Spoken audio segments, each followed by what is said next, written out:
Meeting to order, and ask you to please rise and join me in the Pledge of Allegiance. I pledge allegiance to the flag of the United States of America and to the republic for which it stands, one nation, under God, indivisible, with liberty and justice for all. Good evening. Thanks for joining us.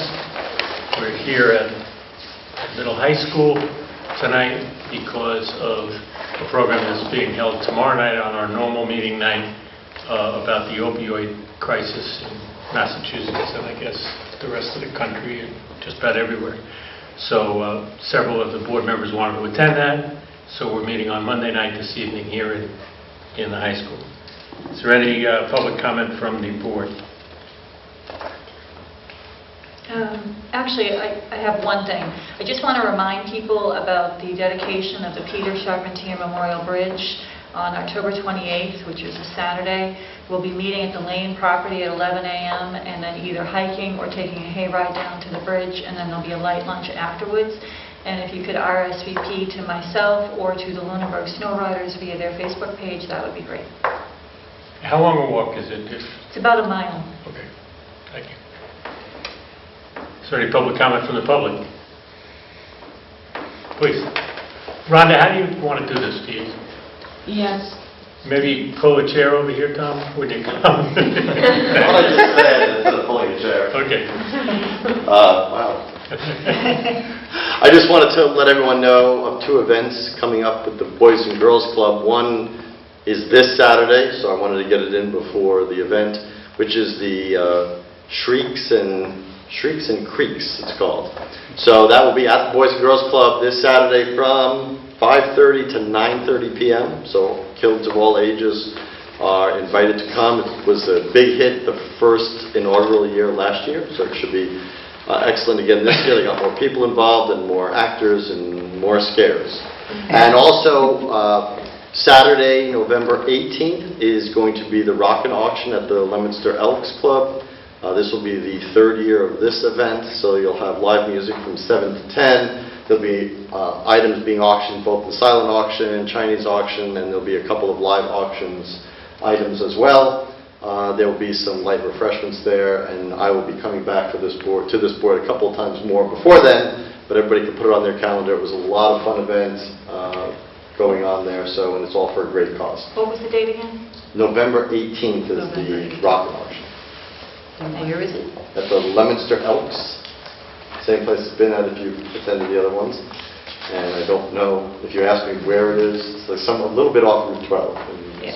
I don't know the exact road. But it's where we have it. So there'll be food there. There'll be, I think the band is called, I don't remember. But it will be. We'll be back several times. Yeah, they actually played at the band concert 2 years ago as one of the last events of the band concert series. So it's there's a couple of members from Lunenburg and a couple of members from neighboring towns. It's a cover band, so it should be good music. I think the Elks is on North Main. Yeah, I Like think I said. it is. Route 12 by the Water Tower Plaza. By the Water Tower Plaza. Yes. Right. Yeah. No, but that's not, okay, I know that's by the hospital. Yeah. Yeah, no, this is the, Yeah, right. It's not the Elk. Sorry. It's on KC? Litchfield Street is what the one that I you're will, talking about. I will correct it, but I have a month to correct it to where it is. It's not the one that's by the hospital. There's another one that's closer to Route 12, and I'm saying it's the Elk, but it obviously is not because the Elk. It's on Litchfield Street. That's the one. That's the one on Litchfield. KC. I don't think it's the Knights of Columbus either. On We'll Litchfield find Street. out. I'll find out. I'm sorry now I've confused everybody. Just remember November 18th, Saturday night, and I'll tell you the exact place. Same thing. Litchfield Street, same as last year. Thank you, Tom. Mr. Chairman? Yes. I do have one more public discussion, and I just want to remind people about the seminar on November 6th, the forum to discuss promoting the local economy, and it's for residents to attend at a town hall at 7 p.m. I did post this. I had mentioned last week I thought we should have it in the Discussing Lunenburg webpage, so I did post it, and one of the comments I've received is they're questioning the need to RSVP, and if they don't RSVP, can they still attend? Yes. And so this is a public meeting, correct? Yes. Okay, so It's I'm not a just... posted public meeting because it's not a board or committee. It's not a board or a holding it, committee, but it's- okay. It's open to the public. Okay, so one woman asked, if I don't RSVP, can I still go? So the It's answer to more- that is yes? Yes, but the Okay. RSVP is more so we have sufficient space for... That's what I thought. Okay, so again, that's Monday, November 6th at 7. I know I plan to attend. I'm not sure if other members of the board plan to attend, so if we have a quorum, should we post it? Or if we just participate as citizens, do we not need to? If you're not making any decisions as a board. Okay, great. Okay, No, I plan to attend. yeah. Thank you. Okay. Okay. To clarify, the Leominster Eagles Club. Eagles Club on Litchfield Road. Thank you. Good job. Okay, any other public comments? All right, our agenda tonight, we're trying some changes to our agenda, and what we've done is we've moved the town manager report to much earlier in the meeting, because a lot of times the town manager covers topics that are relative to other topics that are on our older new business. So we're going to start tonight with the town manager report. Couple things to report back to the board on. First being the disturbances to the newly paved roads policy and the outreach that's been done by the DPW. The DPW director provided samples of letters his office has mailed to residents and businesses to inform them of roadways to be paved specific to their neighborhood. These letters were delivered via mail or left at their door. Now that the policy is in place, the DPW director plans to enhance these communications with additional notification, including creating a town-wide postcard, and that will be mailed with a picture of possibly a newly paved road with information on links to the policy. Another thing he is planning on doing is an article in the Lunenburg Ledger, an insert in the tax bills, and we'll be contacting PAC to see about putting links to the new policy and payment plan on the news scroll. The policy is now on our website, both on the homepage and on the Public Works page. And the DPW director will be recommending a fee schedule at the November 7th meeting. And once this is approved, that will be included in the information disseminated as well. Great, I have a question. When were the letters mailed? There's various ones. They were to notify residents of the road being paved, so I can send those to the board. Great, thank you. 842 Chase Road. Town Council has reviewed and provided two alternatives regarding the request by Mr. McCon to donate the 23-acre parcel. This is a parcel that abuts the large town forest and the lane property. Attorney Costa's review provided the option under Mass General Law, Chapter 40, Section 8C, for the Conservation Commission to receive the donation as a gift of real property with the approval of the Selectmen. In regards to the outstanding taxes on the property, it would either require a town meeting vote to abate the taxes, or the Commission could pay the property owner the same sum as the outstanding taxes due. This would not require a town meeting vote as long as the property had a clean title prior to closing. The alternatives identified by Town Council have been forwarded onto members of the Conservation Commission, Open Space member Brandon Hibby, and the Land Use Director. An article for abatement of the taxes can be placed on the warrant and tabled if the alternative means of purchasing the property is deemed more appropriate. Okay, what would be the impact of abating the taxes, and how much are the taxes? The outstanding taxes are approximately $3,700. $3,700. Okay, is there a negative impact to the budget if we abate those taxes? Would the impact the overlay? Right. Okay, what does that mean? That means the overlay of funds dedicated to any time someone does request an abatement on taxes. Okay. So there could be, those funds could be dedicated towards, they estimate in most regards, but there's also sometimes there's litigation cases outstanding that they deem towards that amount. And Karen, maybe want to contribute a little more the Can it impact. absorb $3,700 without negatively impacting the assessors? Absolutely. It absolutely Yeah. can. Okay. So to me, that seems like the cleanest way to do it is for the Conservation Commission to accept it as a gift and for us to have an article to abate the taxes. I mean, this is a wonderful piece of property that abuts to, you know, our biggest marquee property in conservation property in the town. So I'm not quite sure what the other alternative is. Meaning either it's voted at town meeting for the abatement of taxes, because Okay. if you abate it, town meeting has to Okay. do approval, or Conservation to pay it. pay the... Okay. And In a two-step part, you don't pay it to the donator, and then the donator would pay the taxes. okay. I mean, that came up at the Conservation Commission meeting the other night, and it would be through cutting fees if they would consider doing that. I mean, but I think that if it won't negatively impact the overlay, it's a benefit to the town, and taking money out of the cutting fees, as I've mentioned in the past, you know, we need to start, in my opinion, we need to start putting land into conservation and start, the majority of improvements that have been done have been donated by volunteers and through grants that these volunteers have received. I think we're at a place where we need to start building up that fund and start paying attention to bridges and sitting areas and signage that needs to be done on the hundreds of acres that we own. So personally, I think it makes more sense to abate it. And just to the value, the assessed value is approximately $50,500. So Yeah, so it's an incredible gift. So, And we have time to get it on the special town meeting warrant. we do. Do I have a motion? can I do that? Can I, if it's not on our agenda? Is it on our agenda? Special town meeting discussion is on the agenda. So if you want to Okay, so wait I until- would, well, I can do it now, right? Yep. I would make a motion to include an article for 842 Rear Chase Road to abate the taxes in relationship to a gift of real property to the Conservation Commission. Second. Any discussion? All those in favor? Aye. Any opposed? Okay, so we'll work that into the warrant. Thank you. Town Hall painting project, the DPW director and the facilities management staff met with the owner of Fox Painting on Friday, and they will commence work right away. The contract and notice to proceed was issued today, and therefore the project should begin within 1 week. They plan to work weekends, and if all things go well, hope to be complete within 3 to 4 weeks. Another question, sorry. Is this lead paint? I know the Yes. first it is, so it will be done in accordance with lead paint Yes. removal? Okay, thank you.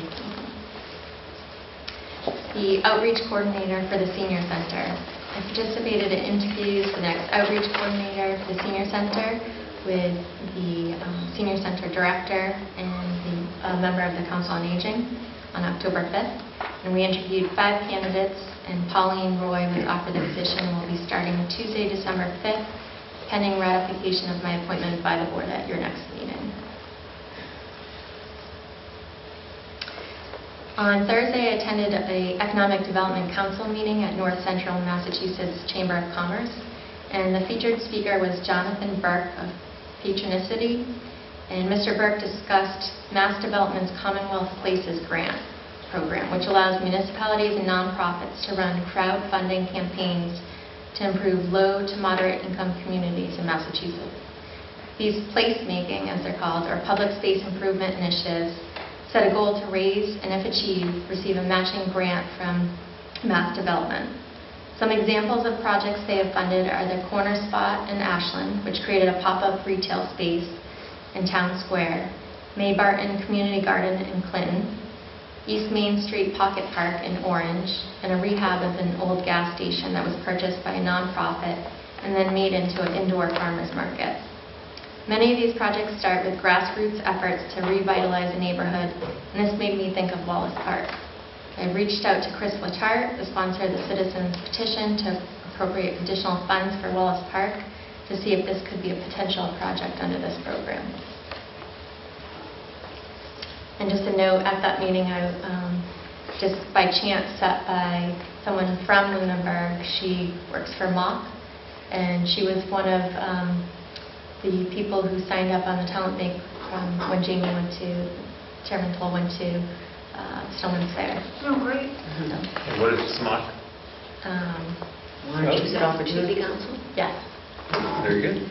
So a question about whether, are we considered a low to moderate income community? Well, that's something we would have to figure out, and that can be by area.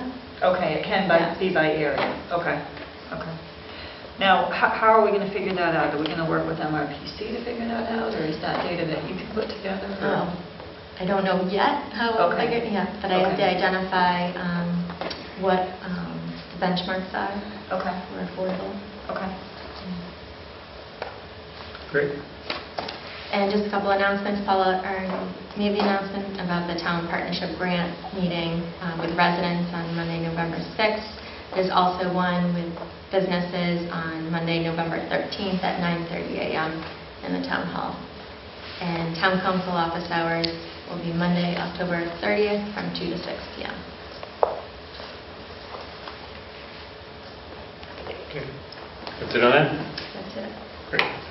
Thank you.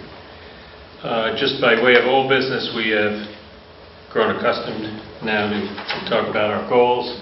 See the order changed. I wonder if that means the priority changed. But They're all important. yeah, identify a desire for and type of economic development for Lunenburg, which is very much on the front burner, and we have some workshops underway in that space, including the Delta workshops. Infrastructure plan, including roads, buildings, and equipment, and that's an agenda item tonight to talk about some scheduling for the building portion of that goal. And then improve public satisfaction through community involvement and public outreach, which we're hearing several activities in terms of website and updates and this, these pads, etc., and trying to talk about a Facebook page, and I understand, working with the Discussing Lunenburg page, but looking at the possibility of having a town page as well, and it's all part of it. Yeah, that would be fantastic. Right. So the goals are going to continue to be on our agenda, so we can kind of see what we're doing every week towards them, and ensure that some of the activities that we do, if they're related, get the right attention. Any questions or comments on that? Okay. So our first new business item is the calendar schedule for town meetings. And town manager is going to help me with this, but we looked through our agendas for the next several meetings, and we have some items that we can't move. There are continuations of hearings and different items, and it looks like the best way for us to address. We did determine that we were going to, we were not going to have the November 21st meeting devoted towards economic development. Remind me the reason that we made that decision. The land use director was done. Right, the land use director is not available to be part of that, so we're going to move that one workshop cycle. We're still going to attempt to have that when the sewer commission is available, so they can join us for that. But it leaves the November 21st slot open, and we were looking for a workshop topic, and obviously the town facilities discussion, especially the scheduling of any outreach items, charrettes, input, etc., were part of that. Now we have two kind of conflicting objectives. One is that the agenda with the most schedule is on November 21st, because we have one hearing on that night and a lot of free time. But we're also trying to spend some quality time on that topic prior to the special town meeting, because it is an item that requires some discussion there. So what we're proposing is that we do a dedicated chunk of time, as much as we can possibly get, but we're anticipating it might be close to an hour on the meeting of the 7th. It'll be a normal meeting, but we'll devote a large agenda item to begin to talk about facilities. And then we'll have pretty much the entire meeting on the 21st, with the exception of the one hearing, or... Earth renewal. Yeah, the earth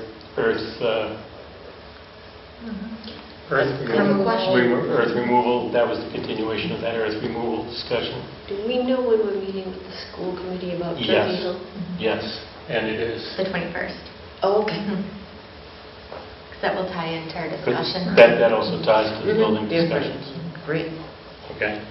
So while we would love to dedicate one workshop to it, it looks like it's going to be two chunks of meetings that'll add up to maybe more than a workshop. And it's really just the first step anyway. And that actually might work out well, because if we come up with things that we need answers to on the 7th, we can get those on the 21st. Right.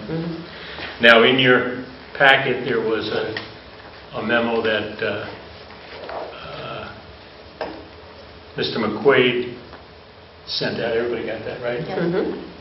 Because we thought we might be talking about this last week, and he made some suggestions based on his experience with the charrettes, et cetera. Damon, do you want to discuss that, or just make it known that it's in there? We should kind of review that prior to our meeting on the... If you can talk to it, I think, Yeah. so that people at home... So, the point of the charrette is really to frame a conversation and create an atmosphere in which the diverse group of stakeholders can collaborate and generate visions for the future. Really, it's not... You want to make sure it's a productive conversation and doesn't just become a platform for complaints. So the idea is to frame a conversation, structure the event in a way that kind of identifies a problem and looks for people to find a solution. So the way we did it for the when we did the Village Center District is broke the big group out into 4 groups and have them each go to like a big pad of paper and write down their bullet point suggestions, have their own conversations. So that does a couple things. Most importantly, it diversifies the conversation and gets people who wouldn't feel comfortable talking in front of the big group to talking in front of the small group. And you get 4 conversations that will later report together at the end of the meeting. So it creates a broader conversation and doesn't let a couple individuals control the whole conversation. It just gets more ideas out there, and more solutions on the table.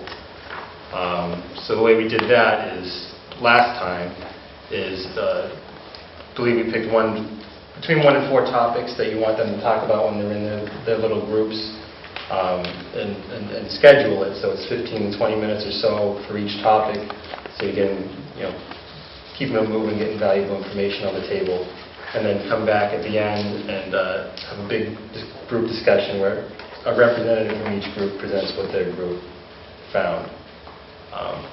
So that's the format we used last time, and I think you can keep a meeting to about 2 hours or so, or over under, probably more. Probably a little longer if you get good discussion out of it, which is the goal. I participated and I remember it exactly that way.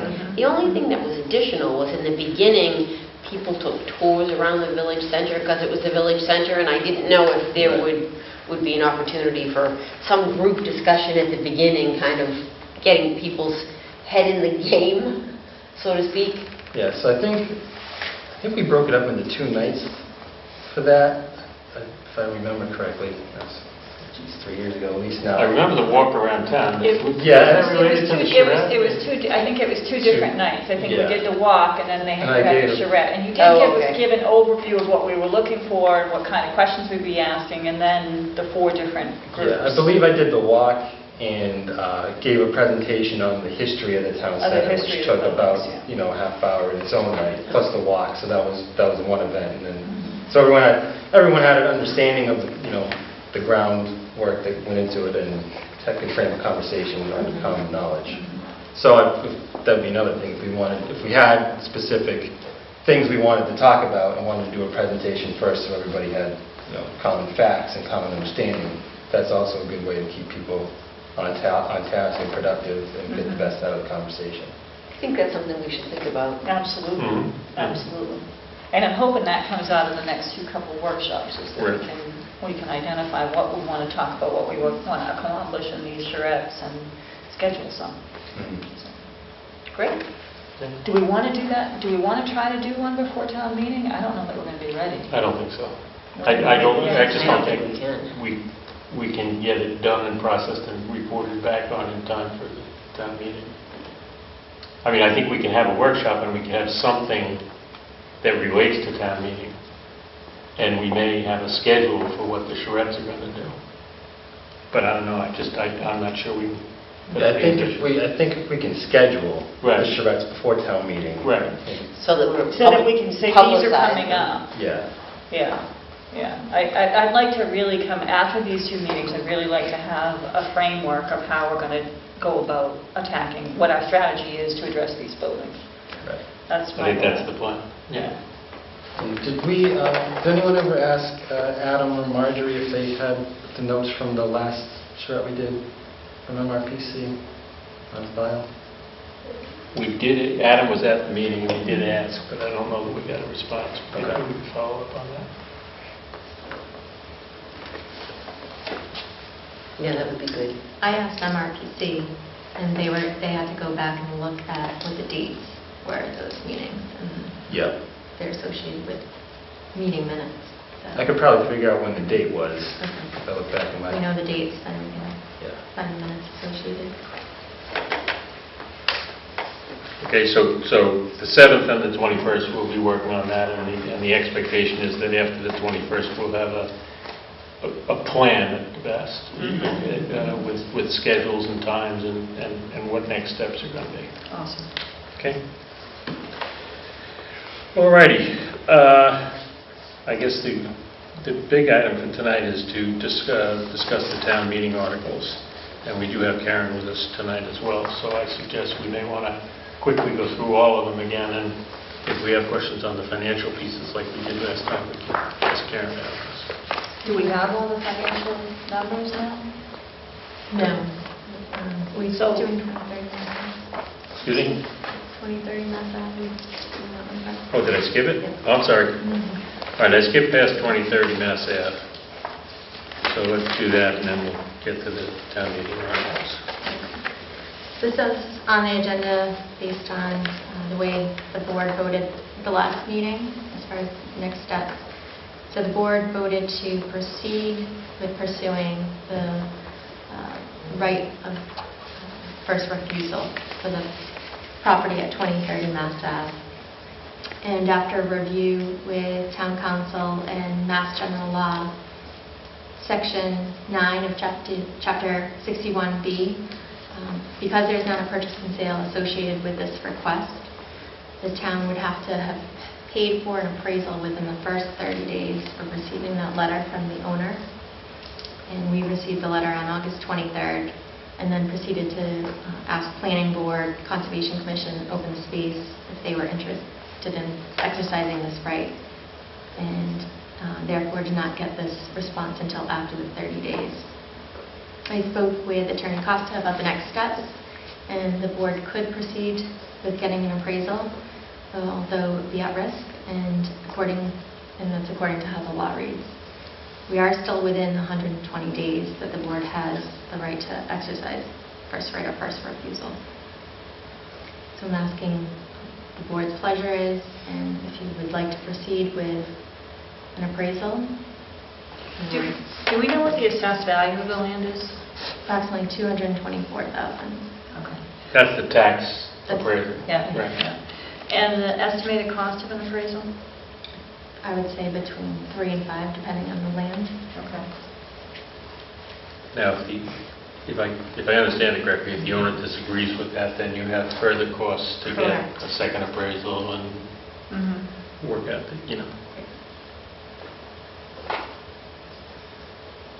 Do we have a map of the land? I have one. I can circulate one copy with me.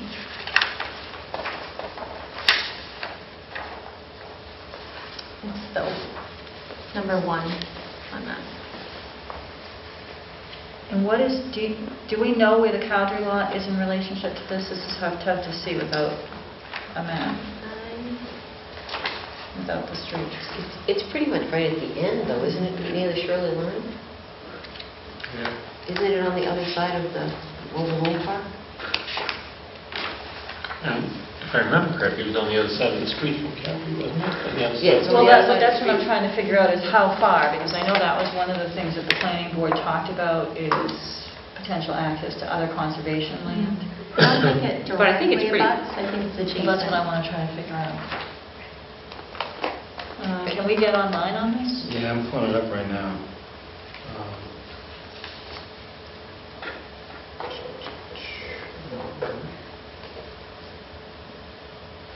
Just want to pass it down or not.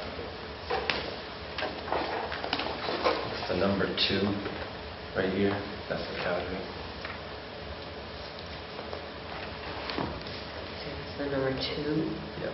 That's the country. Oh, so it's a lot, and it doesn't have road front, does it have road frontage? I'm not aware of what the frontage is. Well, it kind of looks like that's Route 2A. Right? So the parcel that we're talking about is which one? Is parcel number 1, 2? If you click on it, it should say 20, 30 minutes. I'm going to do the I.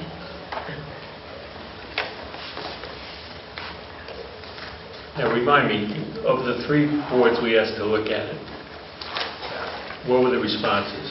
Conservation and open space said no thanks, and planning Well, said maybe? conservation said no thanks. Open space said it should be considered, but it didn't meet their criteria. And planning board said yes. If you remember, they set 5 criteria. Right. It looks like it has 750 feet of frontage, according to this thing, on Mass Ave. And how far down from the Calgary is it? Yeah, it's going to be a quarter mile. Yeah, I was thinking it had been ways. Yeah, so it really isn't accessible for conservation land. Almost half a mile. Almost half a mile. And that's not to a trailhead, that's to the Do property. we know, but looking at the Shirley side, yeah, see, we don't have that, so. Yeah, it's, if you're talking about to the parking lot now of the Calgary, It's going to be A mile. easily a mile. yeah. To be honest, I don't know that we can justify it. Right. That would be my sentiment. Right. Okay. Well, what did we have a letter from the planning board?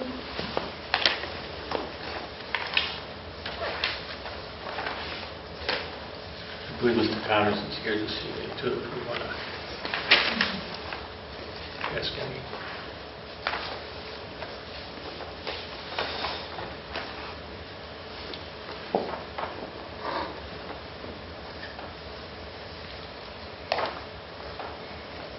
All right, the 3 reasons they quoted is this parcel represents an opportunity for Lunenburg to further its portfolio of ecotourism options. This parcel is adjacent to a Lunenburg snow riders trail and would provide the potential for additional parking for the use of this trail. The parcel offers the potential of a standalone recreation area. The planning board feels these items represent an opportunity for a furtherance of the potential economic development goals of the town of Lunenburg.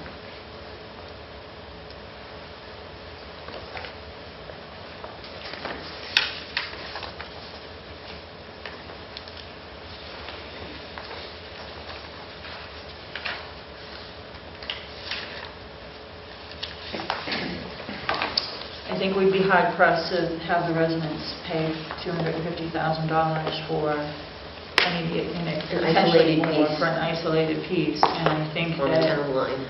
and I think that the chances of getting a land grant or something of that type to finance this would be difficult because it's not adjacent to any other recreational land. One of the reasons we were so successful with the Holman Street property was because of the access to town forest and being able to combine those 2 parcels together.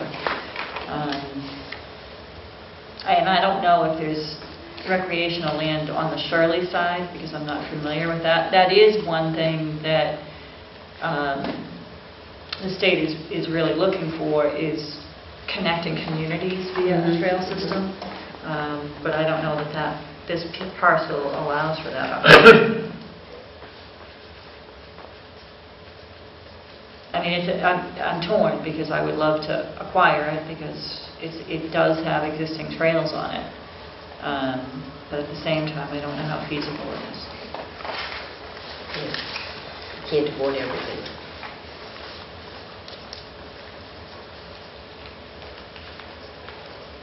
Is anyone familiar with what's on the Shirley side? Please, sir. I'm the present owner. Oh. I know all about it. Okay. I'm listening to you folks. I was hoping I could Absolutely. inject some Absolutely. help. The Shirley side was also owned by my folks, and that's been sold, and there's been a couple of houses built on it. The town and county line go right down one side of the field. And it also has road frontage on by Kimball's, all that road. That used to be Route 2A before they built the present 2A in the 1920s. 2A used to go up over Flat Hill. Now it's called Elmwood Road. Elmwood Road. And that was formerly 2A. There's 900 and something feet of frontage on that. And the property was sold about 10 years ago to Pat Flaherty in Pepperell. He built a couple of houses on the Shirley side that I sold. And his wife passed away. She had cancer, and she was the business head of the company. And he went downhill after that and went bankrupt, and he couldn't afford the Lunenburg land. It was sold for $430,000, the Lunenburg land, about 10 years ago, 10, 12 years ago now. So I've had it in the forest in Chapter 61. And then I've had some questions on it. I've gotten a little bit of interest lately, and nobody wants to touch it while it's in the Chapter 61 because of all the complications to get it out and everything. So that's why I'm going through this process, trying to sell it before I pass away and leave it to my children to battle with. So you bought it back from the person?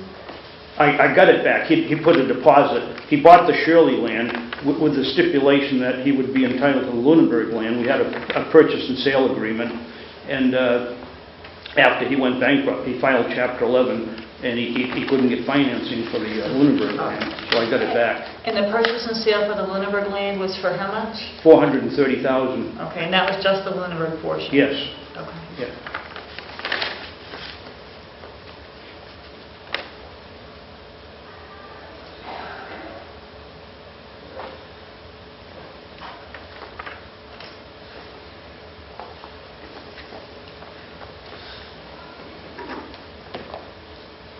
Do you know about the trail system on that property and what it connects to? There is no trail system on that property. There is no trail system No. on that property. There used to be some vehicular traffic on Elmwood Road, but it's Okay. become too rough to travel, even with a four-wheel drive Jeep or anything. So it's kind of impractical. I mean, I allow some people to hunt on it, and that's about as close as it gets to walking and things like that. Okay.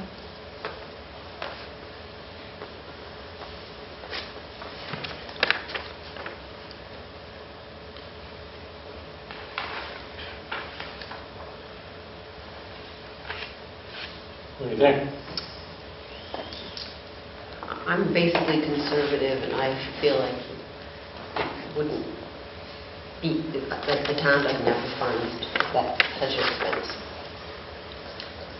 I see it as an isolated parcel. It's not, I'd have a hard time saying it's going to contribute to the Calgary Center, given its location.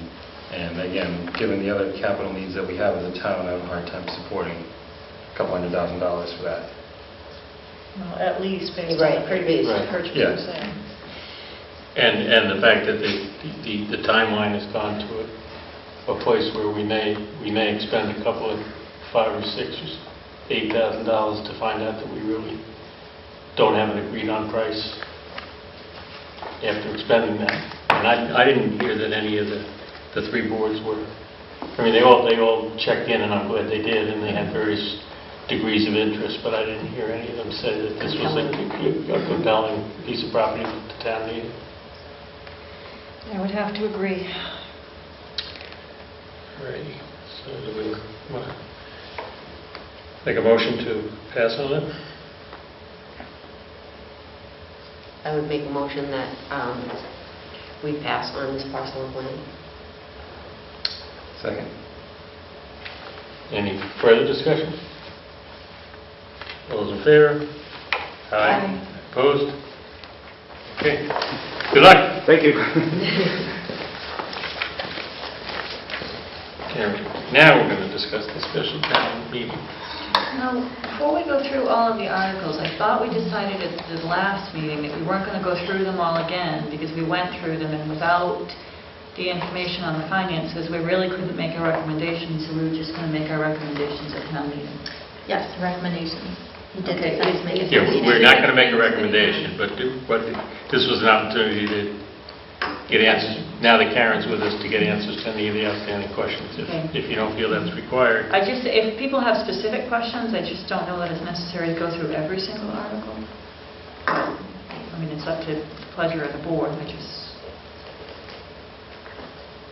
not sure. I mean, we just did it last week.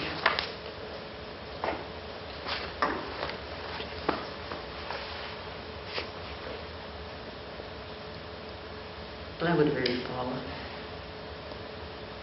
Is there any that we need? There was one question that came up, I think, that would be useful to talk about, was the creation of a revolving fund for the upkeep and maintenance of the turf field. Mhm. And that was asked if it,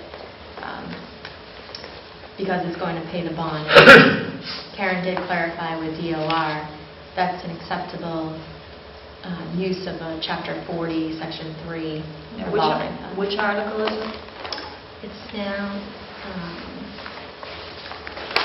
the order was switched, so Article 7, which was 9, that's acceptance of Mass General Law, Chapter 40, Section 3, which leaves any balance in that type of revolving fund for the rental lease of municipal property in that revolving fund for future upkeep and maintenance of said facility.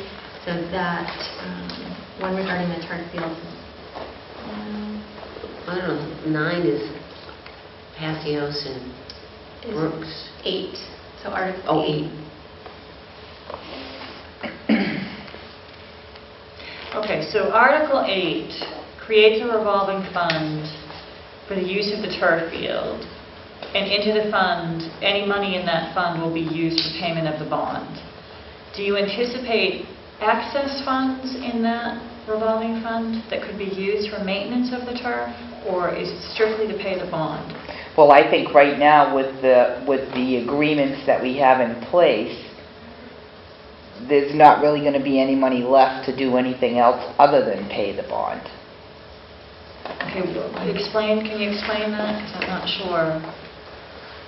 Well, because we have agreements in place we have an agreement from the school in the amount of $40,000 annually that they will contribute. And my understanding was when they entered into that agreement, it was going to be for the life of the bond. And so I don't know if after the bond's paid, if their commitment would change or what the circumstance would be at that time. But we have a 12-year bond on that turf. The school has committed $40,000. The Lunenburg Bengals have committed $7,500, which those fees would go into this fund and be a funding source for the budget in order to pay the debt. Mhm. And then the only other revenue source that I'm aware of is the cell tower.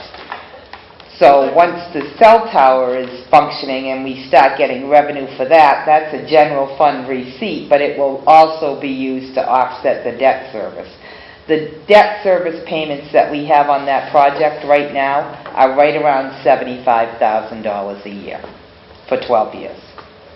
My understanding, though, is that there could be potential additional rentals, and I thought, and I could be wrong, and this is the reason I think we need to have further discussions with the school and the parks, but that other, Lancaster, for example, had rented it for $1,000. So my question is if there are other rentals beyond the school and the Bengals, would it be possible for those funds to just accumulate for Absolutely. future maintenance? Yes. So it's not dedicated strictly for the bond. The primary use would be for the bond, but any additional proceeds could be used for other maintenance. Right, and so the hope would be, because the other piece of that too, and I know it's not a ton of money, but my understanding is that the annual payment for the cell tower is supposed to be $30,000, and it's supposed to increase 3% annually. So if that's the case, then there would be more revenue in the general fund to offset the debt, leaving that other revenue in that fund. So at the end of 12 years, hopefully there is some money in there, Accumulated funds. or even money to maintain it on an annual basis. Okay. Yeah. I just have a question, because I know we're taping. Is the tape capturing Karen? Okay, so can I ask you to come forward so that people don't just hear his voice in the background? Maybe grab a chair? Yeah, why don't you, because we're going to do the quarterly report too, so you might as well join. Make yourself comfortable, Where do you want me? wherever you'd like. Wherever you want to be. Is that a good spot for her? Or you want her to move? You want me to go behind? I just need to widen out the shot. You want me to go under the table? So, just to be clear, I want to be clear when we present this at town meeting. We'd be establishing a revolving fund for maintenance of the turf field. The primary use would be to cover the bond. However, additional funding, if available, could be used for maintenance. Correct. Okay. Anything that goes into that fund for the use of that field would remain in that fund if we didn't need it To cover the bond. Okay. But And it's- isn't the bond up kind of when the life of the turf field's up? Yes. Yeah. So that's the key, is we need to be able to generate more revenue, and that's one of the reasons I think we've got to get in front of this, is because having payments just to cover the debt service is not going to be sufficient, because we're going to be looking at another note at the end of the 12-year period. Correct. So somehow we need to increase that revenue. Or we're going to end up... Or perpetually- understand that we need this is a another bond, perpetual right. agreement. Right. And we should have that discussion with the Bengals and the schools, since Right. they're the primary payers of the bond currently. Mhm. So, that's where I'm going with this, is we knew going into this was a short-term repair, and we were going to have to do it again. So I want to understand and make sure, that was my question last week, is make sure that this account, if additional revenues were collected, it wouldn't just be for the bond, it would be to be allowed No, to it's accumulate. not dedicated to the bond at all. Okay. And as a matter of fact, when we had the article on, that was one of the things that I clarified with the Department of Revenue, because our council originally said you can't establish a fund under this chapter and section of the law because you can't use those revenues to pay debt service. And that was one of the things that we wanted to be able to do. And now But you can? No, you can. Okay. And it's fairly new, too, because it was stuff that just passed with the Municipal Modernization Act. We were never allowed to have these funds on the town side. The school had the ability to do it, but the town couldn't. And when the Municipal Modernization passed, all the sections of that, this was one of the sections that allowed for these types of funds for the town. Okay. Okay. And on the topic of maintenance, at the school committee meeting this week, the superintendent brought in documents back from like 1988, going through what the Parks Department and the schools sort of agreed on for maintenance and scheduling, and where it is now. And it's not pretty, but I'm going to report on it later. So it isn't really settled who maintains it, Right. who schedules it, No, it's not, and that's one of the reasons that I really want to have a joint meeting, because I certainly was under the perception, based on the Warren article to repair the turf field, when we had the whole concept about the MSBA project, there was discussion about possibly rolling the turf into that project, and it was determined that because it wasn't school property, it wasn't under the control of the school, it couldn't be rolled into the project. And then we did the separate article to repair the turf field, But now apparently the ownership of the field is at question, whether it's the parks or whether it's the school. There was talk now, my understanding now is that the school turned it over to parks for recreation purposes, for grant purposes, but never officially turned it over to the park. So I'm really unclear about who owns the turf and who controls the fees, who controls the revolving fund, who controls the scheduling, as is the parks based on our last workshop. So there seems to be a lot of ambiguity about the turf field that I think we need to figure out. So I think the one thing to take away, it's never left school ownership. It's always been school property. It was deemed to be used for recreational purposes, as a recreational easement on property. So they Well, could then apply I for would grants. really question why we couldn't roll it into the school building project. I think if that was that's probably the a case. mistake. Because it was not eligible for MSBA reimbursement. We do have a member of the school building committee with us. Would you like to? The town manager already answered it. It didn't qualify, not because of ownership. It didn't qualify because it had no way, any relation to the project itself. It was a totally unrelated field that had nothing to do with the building of this building. And that's Couldn't what weave it in. MSBA said. It would be all under, it wouldn't be any, qualify for any reimbursement from that. Because that had nothing to do with this building. Well, then if it's, I still think we need to have further discussion because, you know, I'd like to see what it said on the grant application that was received, because to turn it over for recreation purposes certainly puts it under the jurisdiction of the parks. And I've seen some of the emails going back to 1988 back and forth, and this question has been in the mix since 1988. Yes. And there are, you know, agreements that were never signed. So it's not just that simple that it's school property. I don't think that it's that simple. I think that there has been a discussion, you know, going back many, many years as to who controls the turf field. And from a taxpayer's perspective, it was very clear to me when we voted that it was town property, when we voted to fund the repair and replacement of the turf field. And if it's, you know, if it's school property, then does that mean they're responsible for the entire bond and it comes under the school budget, or does it mean it comes under the town budget? So I think that raises a bigger question in my mind. So I still think, and I know from the Parks Department, they certainly were under the impression, or at least one commissioner was, that it was town property. So I think we need to have a discussion. But the issue tonight is, this warrant article is very simple. Any money that's for the rental of the facility will go into a revolving fund and be dedicated to the maintenance of the turf field. So ownership isn't relevant to this article. Right. I think. And maintenance is broad. It's Right. the bond plus Exactly. others. Exactly. But it's related specifically to the turf Right. field. Now, I'd like to point out that I question whether the selectmen have really any jurisdiction over this. I mean, it clearly is an issue between the school committee and the parks. Well, let me get into what Superintendent Com said the other night, because I think it fits now. She produced documents going back to January 1988, guidelines for mutual use of school and park department facilities.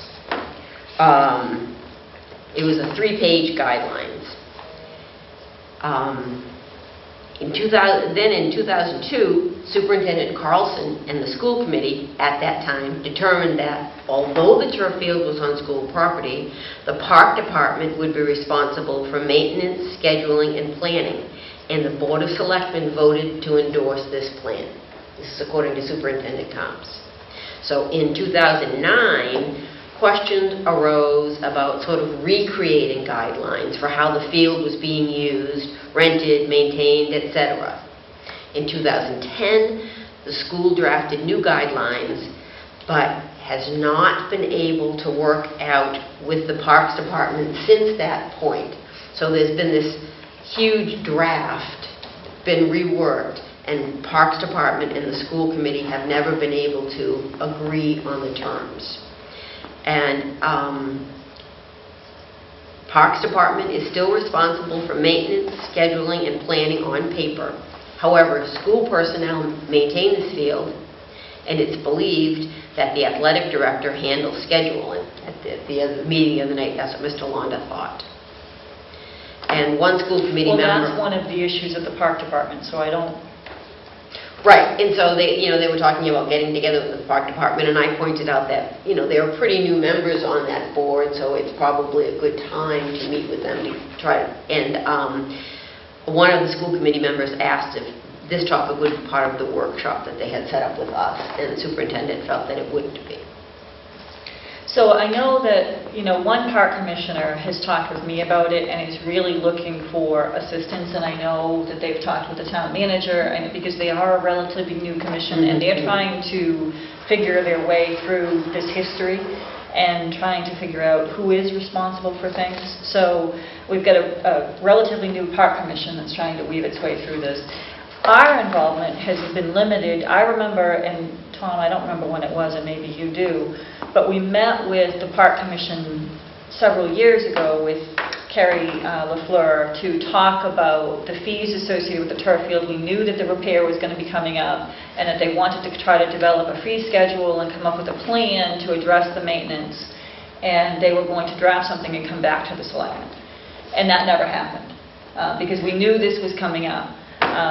So I would agree with you, Mr. Chairman. I don't know what the selectmen's role in this is, but I do know that there's an issue and that it needs to be resolved, and there's certainly a financial issue.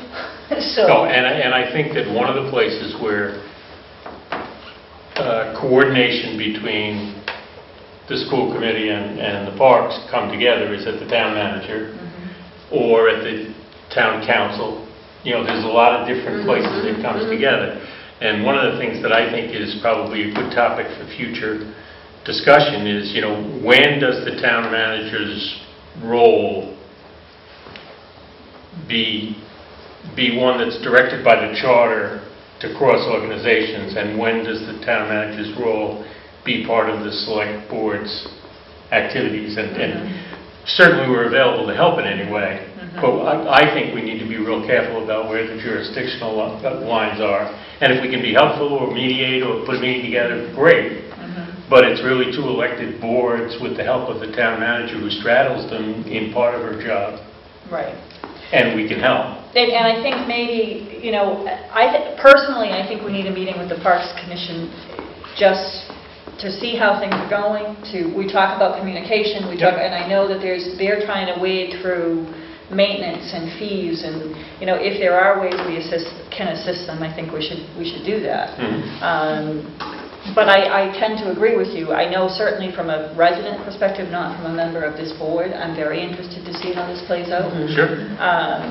But I would agree, I'm not sure what the selectmen's role is. Yeah, I don't know why the board voted to endorse the school committee park department plan. That's the only thing when you read it surprised me a little bit. And why this park commission came to us about the fees for the turf field. So, well, I was sitting on capital planning when we were trying to figure out how we're going to pay for the renovation of the turf field.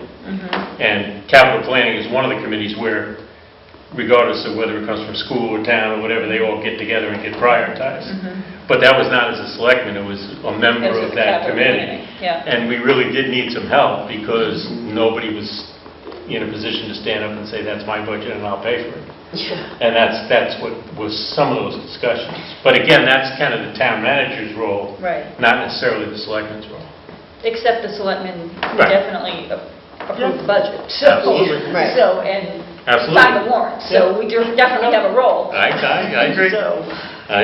We're the only ones who sign the bills, so we certainly have a role. Mr. Chairman? Yes. I have been working with those parties, the school, the parks, the finance director, the DPW director on these issues. We've had some meetings, and it will lead up to November 21st when the school committee and the parks will be present. They'll be there, parks will be there to talk about the turf field as well. I do think it is between the school committee and the parks that need to make some sort of agreement on the turf field and any other overlapping issues, but to report to the board maybe on what the status of that is. We do need to know financially if everything is covered, the maintenance and Right, because the payment of the bond. Parks Department budget comes from us. Right, And looking at our goals, the infrastructure plan that includes roads, buildings, and equipment certainly... Certainly that ties into it. Exactly. I think it's very important that we don't look at this just to cover the bond, because we know that the turf is going to have to be replaced again in 12 to 15 years. Agreed. So we need to know that we have, from a financial perspective, that we have a plan to address that. And there's also another issue. There's like a retaining wall behind the bleachers that's falling over. It's like 10 years old. And it's Retaining gonna- wall behind the bleachers. Really? Yeah. At the turf field. At the turf field? Yeah. John Londa brought I guess pictures. I haven't looked John at Londa that. brought- I always sit on the John Londa brought other pictures. side, on the wall, so, by the Okay. snack place. It's 10 years old. It So, should've- and whose wall is that? It was created when the turf field was done. Well, see, 10 years so from a old. financial perspective, we really need to know what the That's plan definitely is. school property. That's outside the turf field scope. But, it's complicated. Yeah. But relative to this article, all the funds that go in this can be used for the maintenance and the bond of the turf field. Correct. Okay. And maintenance and bond, and where do we start building capital for the next turf field? Right. Well, that's this, right. Is it this fund? It potentially could be. It could be. You may not have enough money in that fund to do it all, but hopefully at the end of this turf's life, there'll be something in there that you can use to offset the expense for the replacement of new turf. And depending on what that annual revenue is, would determine, the feasibility of additional borrowing. Correct. If we were able to generate revenue outside of just the debt service, potentially we could have a way to cover. At least some of it. Right. I'm sure not all. I'm sure not all. Some. The revenue associated with other fields under the jurisdiction of the parks, where does that money go? The only fields that I know of where there are any fees that are generated that I see coming into the town are the baseball fields, and it's very limited revenue. Okay. And the money goes into the parks revolving account. So the parks has a revolving Yes. account. But the majority of the revenues that are in the park revolving fund are directly related to the beach.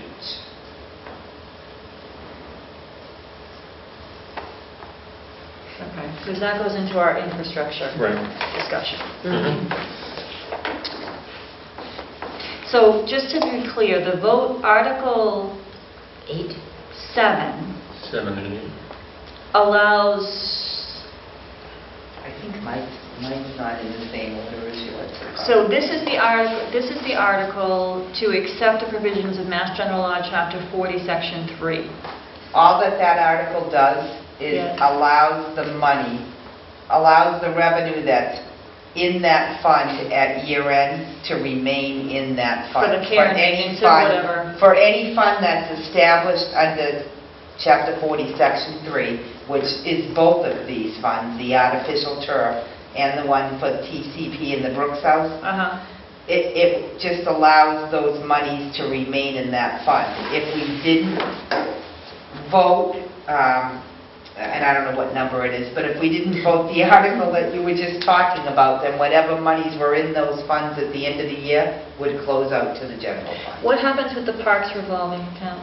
The money in that fund remains unless if it's over $10,000 at year end, that would close to the general fund, but it never is. But does it make sense to incorporate an article on the warrant to allow that money to stay there?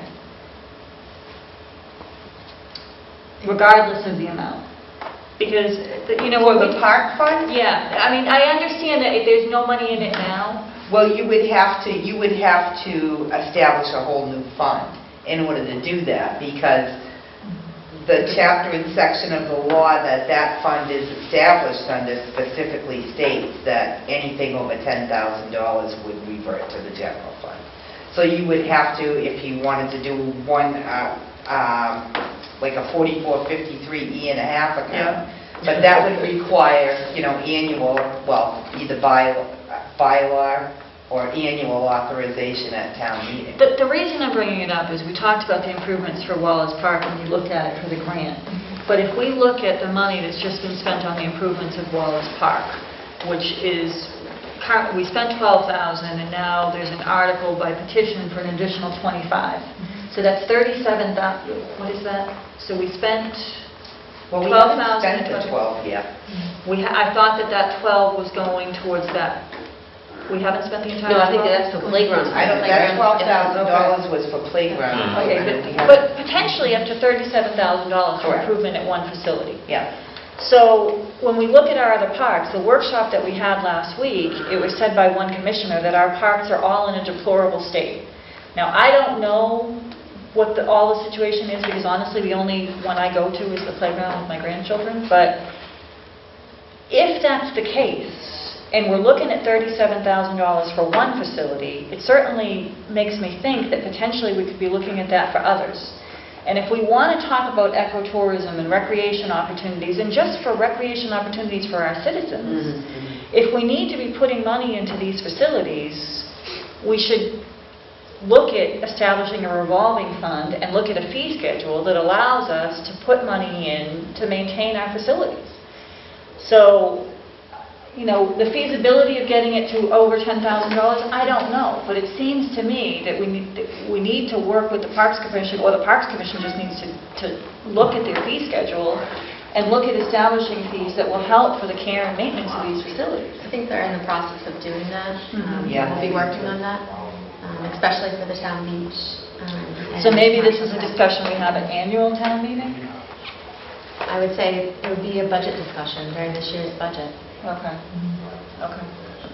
All right, I just think it's something, based on what I'm hearing about the parks, based on this petition article, I think we've really got to look at the maintenance of our park facilities. Especially, and it's kind of brought up at our last, workshop discussion meeting. We need to take care of the facilities we have now before we get more of them. Right. I mean, look at Marshall Park. We desperately need parking there. And from a facility standpoint, we have that old abandoned building that used to be restrooms. And as the mother of somebody who that used to use Marshall Park and now a grandmother, having a restroom there would be wonderful. So, I mean, we do need to invest some money into these facilities. And if we can look at a fee schedule that helps us do that and maintain those funds on a yearly basis, I think it would help everybody. Well, without getting into the mechanics of it, it's really a budgeting issue rather than a fee schedule. I mean, fees work for fields, but they don't really work for parks. Well, But the I don't parks know need to that- have a budget that's adequate to take care of their facilities. And I think that potentially it could be. I mean, I think Karen's comment about, it's minimal. Well, why is it minimal? I mean, and what are the parks revenues associated with other fields and in other communities? And what are they doing to maintain? So you're right, it's a bigger discussion. It's a budget discussion, and if they may have a revenue line, and they may have an allocation line, they may have a capital planning line, whatever. But I mean, I'm just saying that, you're not going to charge kids a fee to go on the swings, but it's part of the big... No, but the ball fields, we do, and I don't know what Right. that is, Right. and whether it's sufficient. And I know that Leominster has gotten a lot of grants to work on their properties, and I don't know if they're eligible for a different class of grants because of the size and complexity. We're eligible for a lot of grants, I think, that we need to look at, and I think the town manager just brought one up tonight. So. Any other warrant that needs Karen's enlightening?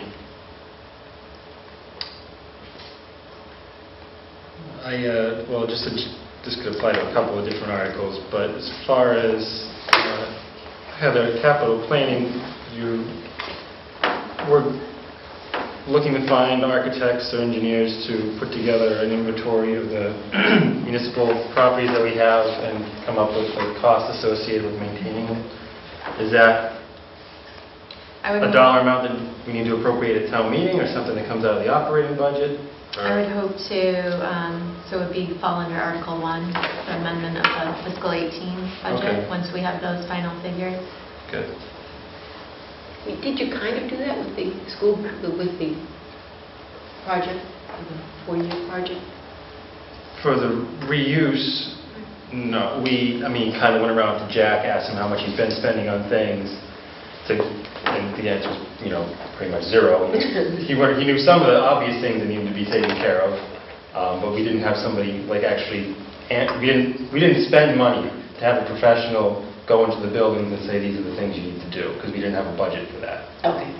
Okay, so what is the goal of this study? Is to do what? It's building condition assessment, so it would look at the 5 buildings, prioritize different capital projects at those buildings to maintain the integrity of those buildings.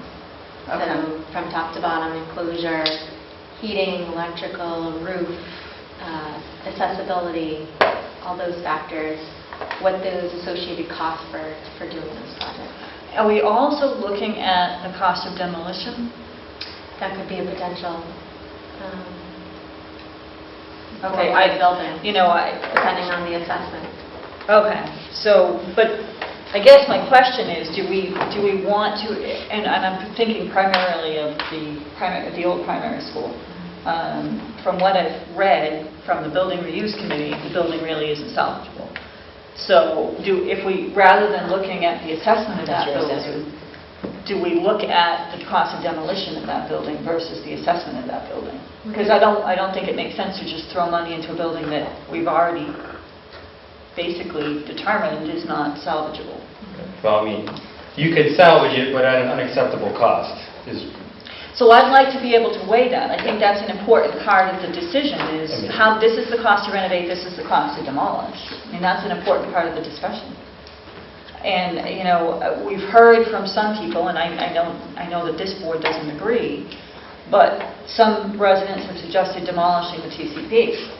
And what is the cost of that? Well, we do have costs on that. We do. At part of, Okay. now, their age, I mean, we did an assessment of, we had a company give us an assessment. We didn't pay for it, but it was pro bono. We had a company give us an assessment of the demolition costs, and it was 3.5 years ago. Did they do and it was three. Did they do the primary or just the patios? Patios. Okay.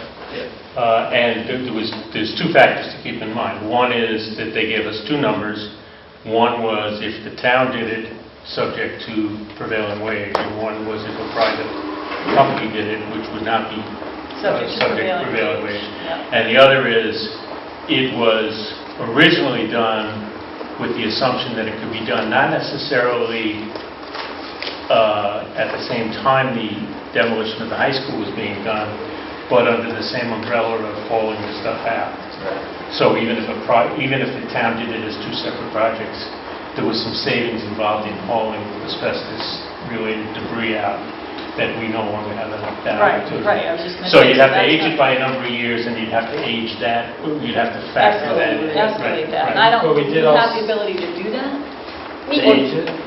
Well, to add in the asbestos removal. We did. No, the asbestos was done. Yeah. But there was a cost savings because you would have done them together. Not, so he might have said it a little weird. There was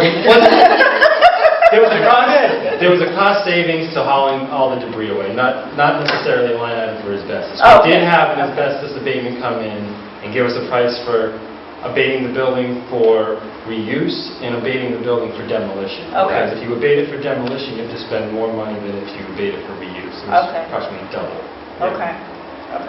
So we have the data on the patios, but we Yeah. have to add an escalator. Right. Okay. I guess I'm assuming we're going to talk about this additionally, but I think that it makes sense to look at the demolition cost of the old primary, because I think that's important Yeah. information that we're going to have when we talk about building reuse.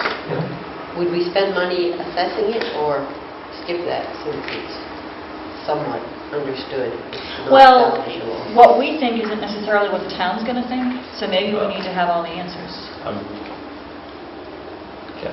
But the number is, I don't know. when I say unacceptable, that's just not my understanding of unacceptable. It's going to be unacceptable, what it takes to redo that building. I guess it's going to depend on the cost of doing it, right? I mean, Yeah, right. Look at how much does it cost to yeah. assess it. I mean, so maybe when we do go out to bid on that, we have it line item of each building, and That's how then, the proposals Yeah. for the two that we Yeah. received so far. Yeah, A lot of this is what we're planning to discuss on the 7th yeah. and Yeah. carry over to the 21st. Yeah. Oh, we're halfway there then. Did you have any others, Damon? No, I watched the other meeting, so I'm pretty caught up. Okay. All right, so we done with, for now, with the warrant? Just going through, I don't think there was anything else. And we're going to make all our recommendations on special town meeting 4. Right.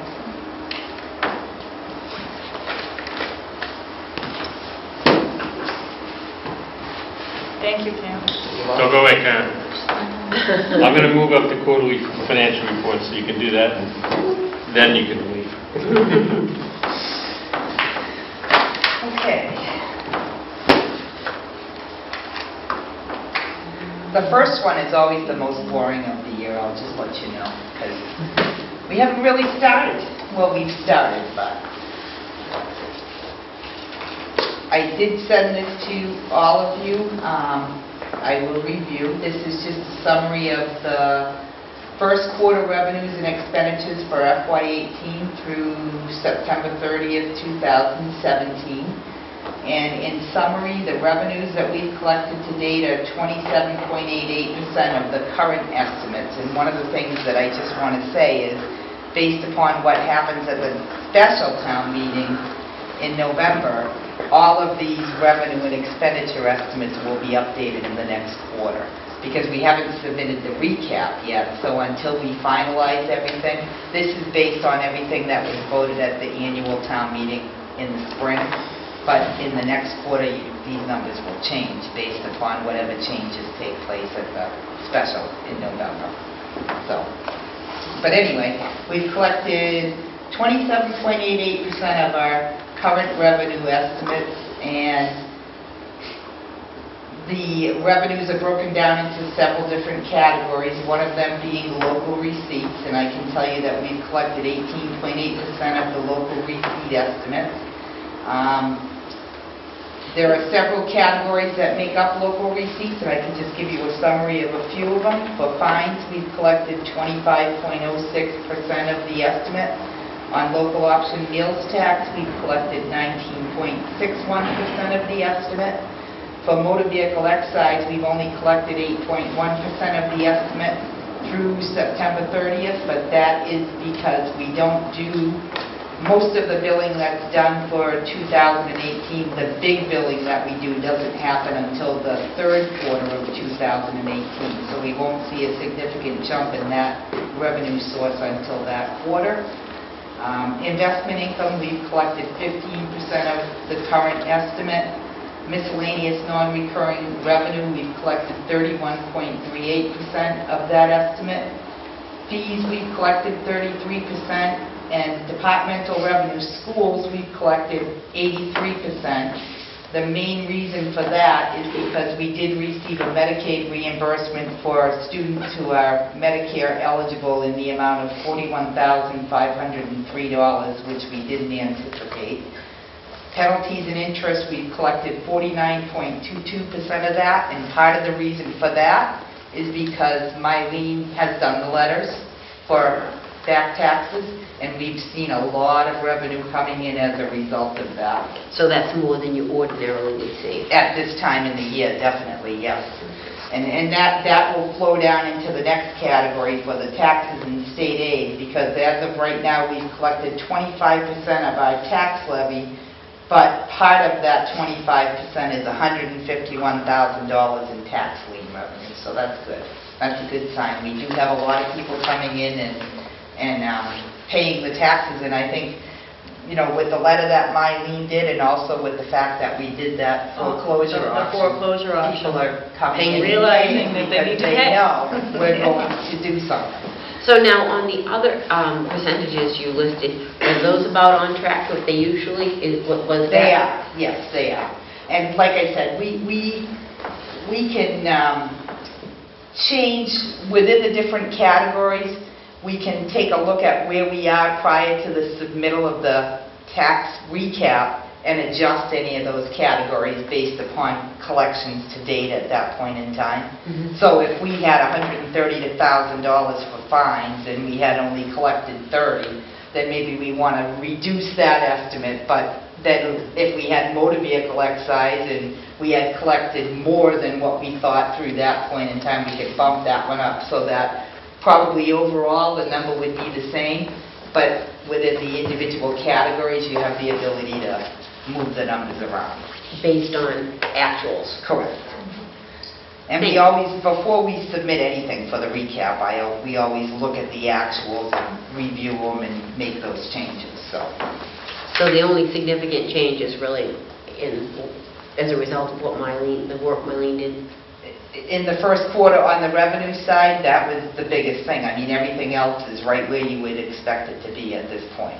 But and I even said something to Mylene, because I'm like, ooh, Mylene, we collected $151,000 in tax lien revenue, and in the penalty and interest on taxes was relatively high too, because when people are in tax title, lots of times even if they're making like a payment plan, the majority of their payment is going to back interest, so.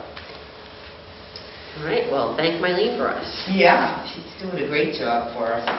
And then on the expenditure side, there's really not a whole lot to say there. We have expended and or encumbered 30.8% of budgeted expenditures, and that, appears to be a little bit high, but part of the reason for that is because departments will open up purchase orders like in their supply line. We deal with a state vendor for supplies, so they'll open up a purchase order for the full amount of the line and then just work off it throughout the year. So the numbers, if you're looking at what has actually been expended and not taking into account the open purchase orders, we're right on target. Right. With the exception of a few that I did note here, liability and workers' comp, we have balances in both of those, which I'm sure that Heather has told you about, because we didn't see as high of a rate increase as what we had anticipated originally for 2018. And then the only other thing to say about on the expenditure side as well is that all of this is subject to change based upon what happens at the special town meeting. One of the things you probably should know about, and I'm sure that Heather may have planned to tell you, right now we have our new growth estimate for real estate taxes is $95,000, well, right around $90,000 higher than what we had anticipated based upon what the Board of Assessors is submitting to the Department of Revenue for certified new growth. And we have that personal property consultant firm that came in and went through town, and there's $95,000 worth of growth that he's found for personal property. So right now we have excess levy capacity. Well, we have unappropriated levy capacity of $172,000. Wow. We're waiting on DOR certification. DOR has to certify it, but that's what the assessors expect it will be. Now, why do they think new growth is 90,000 more? Well, she has a summary, which we could probably send you with all the different things, but I just think that when they originally give us the estimates for the beginning of the whole budget process, they're conservative, because if it went the other way, we'd be looking to cut budget. So, I mean, $300,000 is typically the starting point for that revenue source on an annual basis until they go through the whole process. So now... So they always ballpark it low? Correct. And then hopefully... And you would much rather have them do Yes. that than have it go the other way, because if we make the appropriations at the annual town meeting in May, based upon that estimate, and it comes in lower, then we'd be looking to go in and take money away from people in order to balance the budget. And what is the surplus in liability and workers' comp?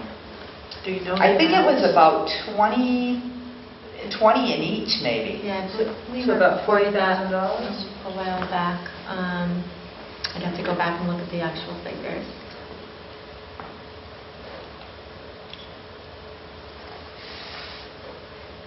estimate used for the budget was higher than the actuals that came in after. So potentially, now how does that work? Can we appropriate that?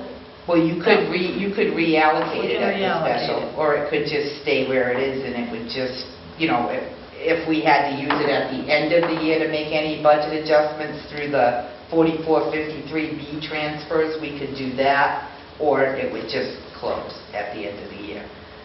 So potentially, based on the $172,000, if DOR certifies it, and the $40,000, there's $212,000 available.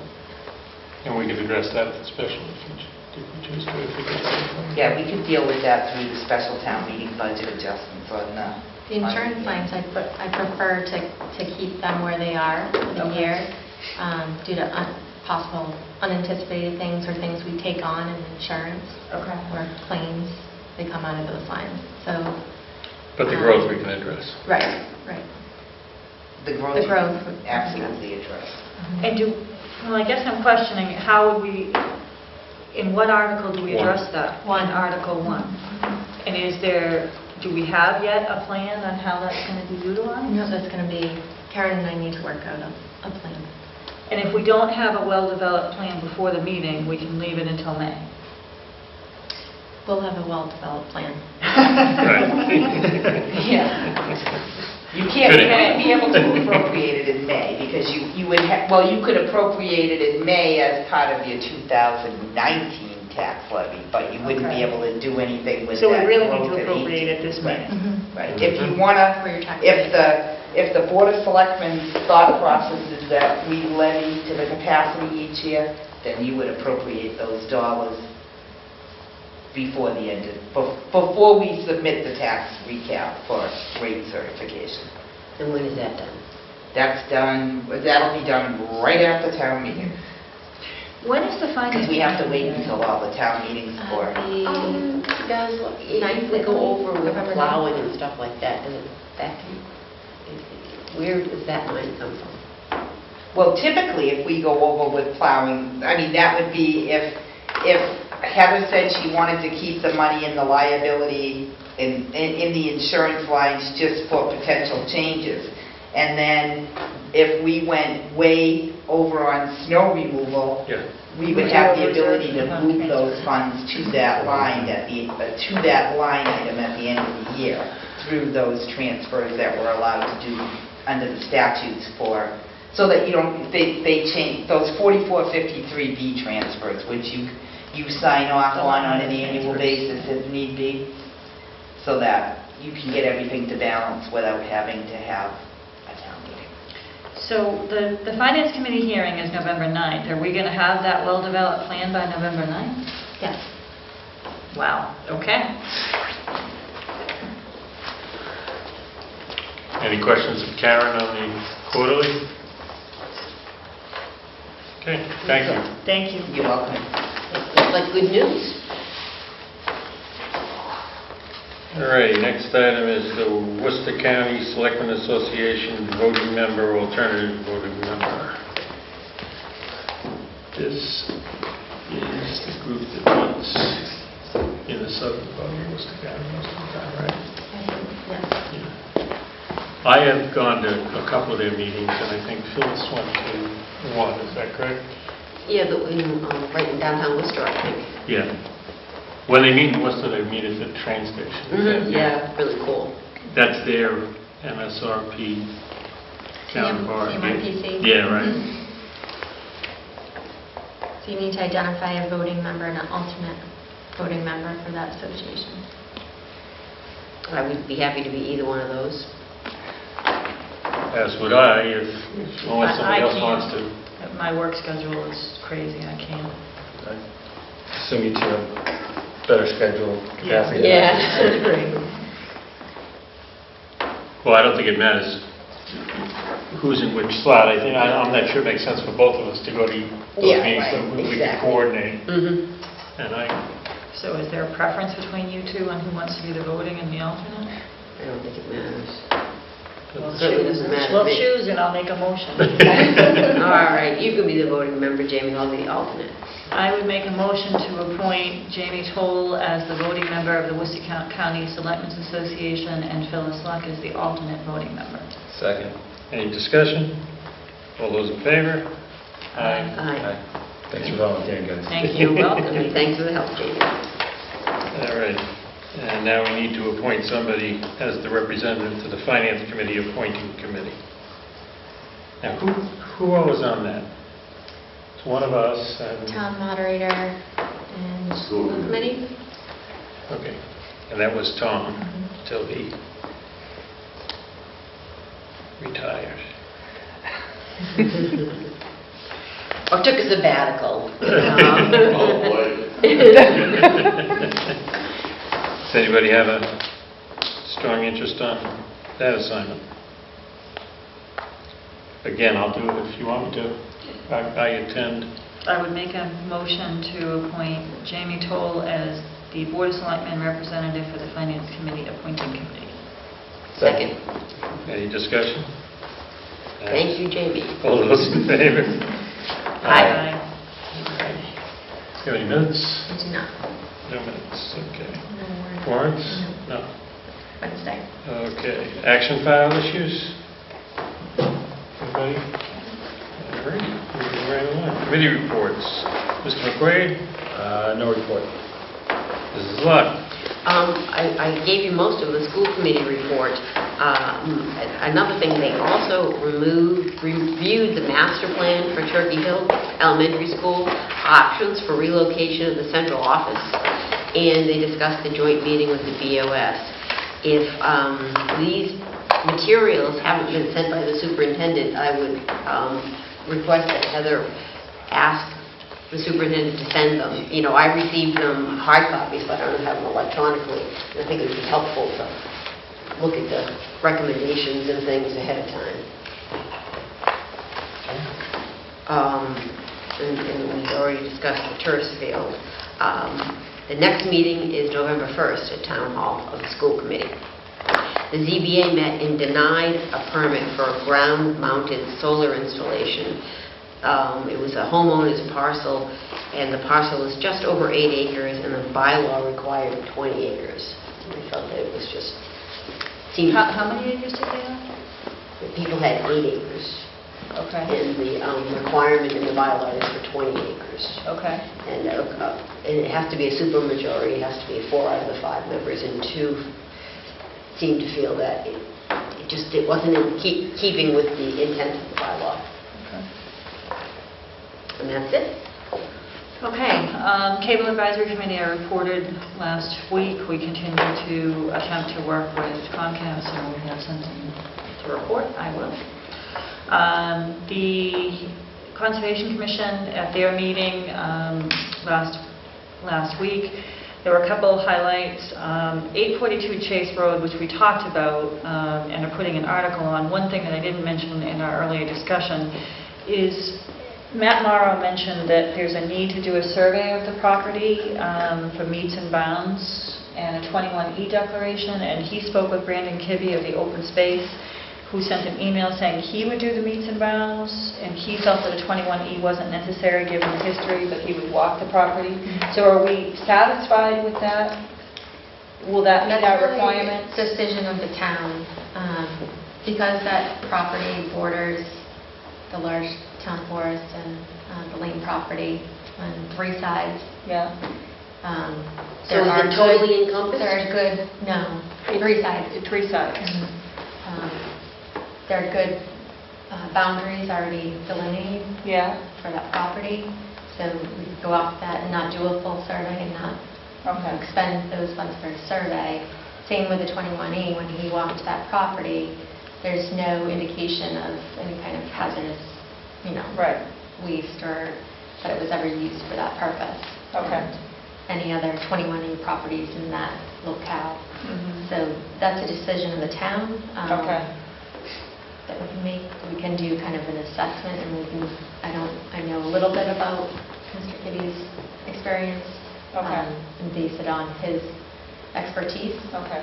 But if we need to do some, how does it work as far as the article at town meeting is just to abate the taxes? Correct. In conservation can accept the gift. And if conservation accepts the gift, does that have to be done at town meeting or conservation? No. So basically, if they accept the gift, the need to do the survey in the 21Es, I mean, I guess I'm not kind of moot, right? Closing costs for the clear title, making sure that it has clear title. Okay, so that may be an appropriation out of that 22,000, or I'm assuming, sorry, I'm referencing the funding that they're going to be receiving from PJ Keating. They can use towards that. What funding they're receiving from PJ Keating? That's in our next The conservation. agenda. Yes. Conservation, a fine that DEP fined Keating and told them to give to Town Conservation Commission. Wow. Okay. SCP, but they also have other funding sources that they could possibly use towards that, I believe. Because typically the fine goes into the general fund because they don't have a revolving fund. It has to be an approved project for SCP. Okay. Okay. It goes for DEP. It's on the agenda for this week. Okay. Another thing that was mentioned, it was just for information, is the pollinator habitat on Hollis Road.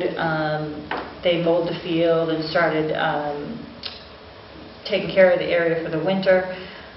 There was a donation by Alpha Snow Control. They donated their time and equipment to mow the habitat, and they do have a Facebook page, which is pretty interesting.